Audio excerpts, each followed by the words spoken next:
안녕하세요. 서울척탑병원 정형외과 전문의 이재은입니다.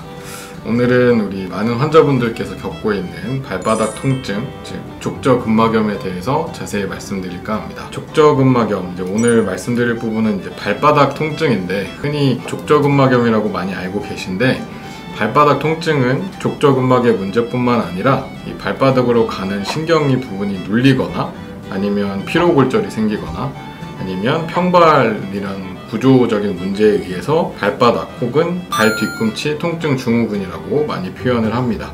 그 중에 족저근막염이 있다고 보시면 되고, 족저근막염은 쉽게 표현하면 발바닥 쪽에 있는 두꺼운 막이라고 보시면 됩니다.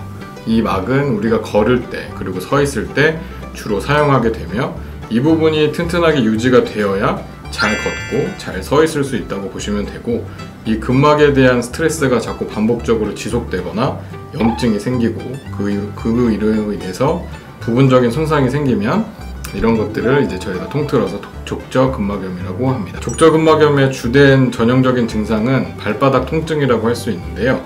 옛날에는 주로 발 뒤꿈치 이쪽 부분의 통증을 주로 얘기했지만, 제 경험상 그리고 환자분들이 와서 얘기하시는 거 보면 이 아치 부분, 즉 가운데 부분, 그리고 발가락과 발등 연결되는 이 밑부분까지도 아프다고 호소하시기도 합니다. 주로 근막에 움직임이 없다가 갑자기 사용할 때, 쉽게 말씀드리면 자고 일어난 뒤 아침에 첫 발을 뗄 때, 그리고 오래 앉아 있다가 걷기 시작할 때, 주로 이럴 때 심하게 아프다고 표현을 하시고, 근데 물론 다 그런 건 아닙니다. 아닌 경우도 있기도 하고요. 그리고 말씀드렸듯이 이 발바닥 통증은 이 족저근막염 이외에 다른 신경이나 이런 게 압박이 되거나 평발, 또 무주해반증 등의 구조 문제도 같이 원인이 있을 수가 있기 때문에 이에 맞는 적절한 치료가 필요하기 때문에 참고 기다리지 마시고 병원에 오셔서 적절하게 치료를 받는 것이 가장 좋다고 할 수 있습니다. 우리가 아무래도 매일 서고 걷는 행동을 매일 하고 있기 때문에 즉 근막을 계속 사용하고 있게 되는 거죠.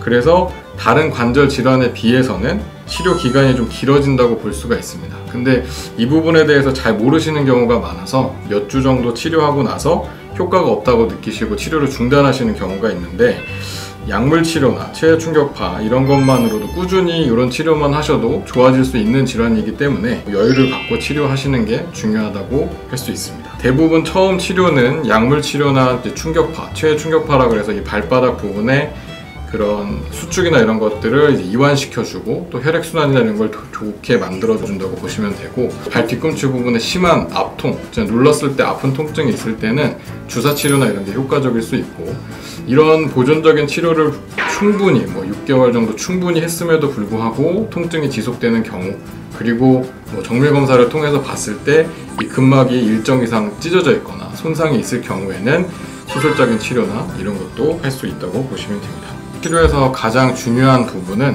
스트레칭이라고 볼 수 있습니다. 근데 증상이 심할 경우, 즉 염증이 심하거나 이 족저근막이 수축이 되게 많이 되어 있는 경우에는 스트레칭을 하는 것보다는 그 활용 시간, 그런 시간을 줄여주는 게 제일 중요하고, 통증이 좀 좋아지는 양상이거나 아니면 통증이 많이 좋아져서 거의 없을 때, 이럴 때 스트레칭을 해주시는 게 가장 중요합니다. 근데 스트레칭의 정도나 기간 이런 것들이 딱 정해져 있는 건 아닌데, 족저근막염이 아침에 일어났을 때 첫 발 뗄 때 이럴 때 그 순간에 스트레칭을 꼭 해주시는 게 중요하다고 말씀을 드리고요. 네, 그리고 또 발 자체를 보통 스트레칭 하라고 말씀을 드리면 힘든 경우가 많기 때문에 수건이나 우리 흔히 운동할 때 쓰는 밴드 같은 걸 이용해서 다른 힘으로 발가락을 이렇게 젖혀준다. 조금 더 효과적으로 스트레칭을 하실 수가 있습니다. 오늘은 족저근막염에 대해서 말씀드렸는데요. 많은 도움이 되셨으면 좋겠습니다. 감사합니다.